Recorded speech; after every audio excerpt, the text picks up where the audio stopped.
అందరికీ నమస్కారం. తర్వాత ముఖ్యంగా ఈరోజు పులివెందుల అనే పేరు అంటే చరిత్రలో పులివెందుల గురించి ఎప్పుడన్నా కానీ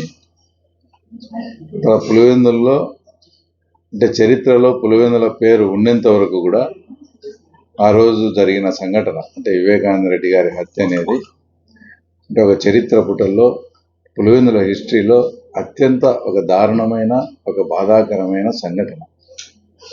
తర్వాత ఈరోజు తర్వాత ఏదైనా కానీ వ్యవస్థలను ఉండి డబ్బులుండి తర్వాత వ్యవస్థలన్నింటినీ మేనేజ్ చేసి తాత్కాలికంగా ఏమన్నా శిక్ష నుంచి ఎవరన్నా ఇంకా దాంట్లో ఎవరన్నా తప్పించుకోవచ్చు. కానీ ఈ హత్యతో సంబంధం ఉన్న ప్రత్యక్షంగా సంబంధం ఉన్న వాళ్ళు కానీ తర్వాత పరోక్షంగా సంబంధం ఉన్న వాళ్ళు కానీ ఎప్పటికీ కూడా ఒకవేళ ఇక్కడ ఏదన్నా మీరు మేనేజ్ చేయగలరేమో కానీ తర్వాత దేవుడు అనేవాడు ఉన్నాడు, తర్వాత కర్మ సిద్ధాంతం అనేది ఒకటి తప్పకుండా ఉంది. కాబట్టి వాటికైతే తప్పకుండా బలవుతారు.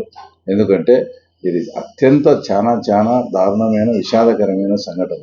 అంటే నమ్మించి సొంత ఇంట్లో జరిగిన సంఘటన. ఇది చాలా అంటే ఒక రకమైన నమ్మక ద్రోహం లాంటి చాలా దారుణమైన హత్య. కాబట్టి ఇది కర్మ సిద్ధాంతం నుంచి తర్వాత ఎవరు కూడా తప్పించుకునే పరిస్థితి లేదు.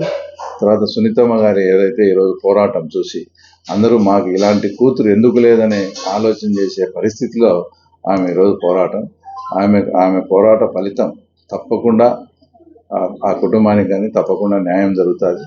అలాగే పెద్ద ఆయన వివేకానంద రెడ్డి గారి ఆత్మ కూడా శాంతి కలగాలని కూడా మనస్ఫూర్తిగా కోరుకుంటూ 100% తప్పకుండా దీంట్లో సంబంధం ఉండి ప్రత్యక్ష సంబంధం ఉన్న వాళ్ళకు పరోక్ష సంబంధంగా ఉన్న వాళ్ళకు కూడా తప్పకుండా ఆ దేవుని దయతో శిక్ష అయితే తప్పకుండా పడుతుందని ఈమె పోరాటం విజయవంతం కావాలని కూడా ఆశిస్తాము. ఒకటి ఇప్పటివరకు అంతా ఇన్వెస్టిగేషన్ మేము చేశాము. ఏదన్నా అంటే కింద కోర్టుకు వెళ్ళి ఆ తర్వాత చూడండి అనేది దాని మీద ఇప్పుడు సునీత మేడం గారు కూడా ఎలాబొరేటెడ్గా ఇచ్చారు. అది వాళ్ళు ఏమి ఇచ్చారు ఏమనేది కూడా ఇంకా డీప్ స్టడీ కూడా చేయలేదు. అది కింద కోర్టులోకి పోయి ఇంకా ఏమేమి ఉన్నాయి మీ అన్నీ పెట్టి 4 weeksలో అవన్నీ కూడా కంప్లీట్ చేసి ట్రయల్ స్టార్ట్ చేయమని కూడా చెప్పింది. ఇప్పుడు మాకు ప్రధానంగా దీంట్లో ఏదన్నా ఇంకా కాన్స్పిరసీ ఉందేమో అనేది ఒకటి అడుగుతున్నాం. రెండోది వచ్చేసి తొందరగా ట్రయల్ జరపమని కూడా మా డిమాండ్ అడుగుతున్నాం. ఆ ట్రయల్ జరపమని కూడా 4 weeksలో ఇవన్నీ కూడా ఏమేమి దాని మీద వచ్చినాయో అలిగేషన్స్ కానీ రిక్వైర్మెంట్ అభ్యర్థనలు కానీ అవన్నీ కూడా పరిశీలించి 4 వారాల లోపల క్లోజ్ చేసి ట్రయల్ జరపమని కూడా చెప్పినారు. ట్రయల్లో అయినా ఇప్పుడు ఉండే వాళ్ళ ఎటు అందరు ఉన్నారు, ఇంకా ఉండేది ఒకరే. వాళ్ళ కోసమే ఈ ఫైట్ వాళ్ళే చేసినారనే కదా ఇదంతా. ఈ ప్రయత్నం అంతా కూడా దాని వెనక వాళ్ళు ఉన్నారనేదే ఇదంతా. అది ఇంకా కొంచెం ఈరోజు ట్రయల్ కోర్టులోనే చూసుకోమని చెప్పినారు. చూద్దాం కోర్టు ఎక్కడ న్యాయం జరుగుతుందని ఆశిద్దాం. అంటే అసలైన కుట్ర దర్యాప్తును ఇప్పుడు అది భారతదేశంలో అత్యంత ఇదైన దర్యాప్తు సంస్థ.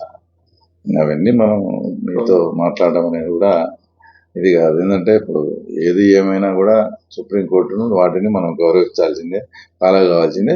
కానీ మనకు అది అన్యాయము, అది మనకు అన్యాయం జరగలేదని తెలిసినప్పుడు ఇంకో రూట్లో పోయి ఏదో రకంగా మా పోరాటాన్ని ఖచ్చితంగా ఎవరైతే ఇందాక చెప్పినట్లు ప్రత్యక్షంగా కానీ పరోక్షంగా కానీ అనేది, పరోక్షం అనేది ఇంకా అదే నేను అనేది, వాళ్ళకు తప్పకుండా ఏ రకంగా కోర్టుకు లాగాలో ఆ రకంగా అయితే తప్పకుండా 100% లాగుతాం. ఓకే.